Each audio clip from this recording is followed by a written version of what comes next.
நாங்கள் குவைட் போன போது கார்ட்டிங் போகலாம் அப்படின்னு சொல்லிட்டு ஒரு மாலுக்கு போயிருந்தோம். என்னோட ஹஸ்பண்டும் பிரதர் இல்லாவும் கார்ட்டிங் போனாங்க.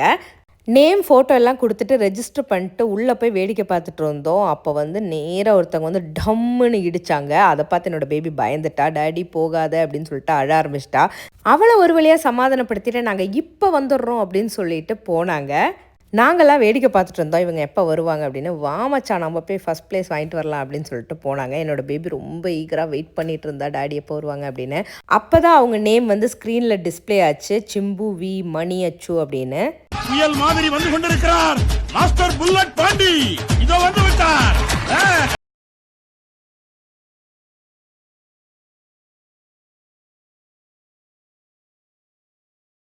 போய் ஃபஸ்ட் ப்ளேஸ் வருவாங்க அப்படின்னு நான் எதிர்பார்த்துட்டு இருந்தேன். ஆனால் அங்கே போய் பேச்சுவார்த்தை நடத்திட்டு இருந்தாங்க. அப்படி என்ன தான் பேசுவாங்கன்னு தெரியல. அங்கே நின்னும் பேசிகிட்டு இருந்தாங்க.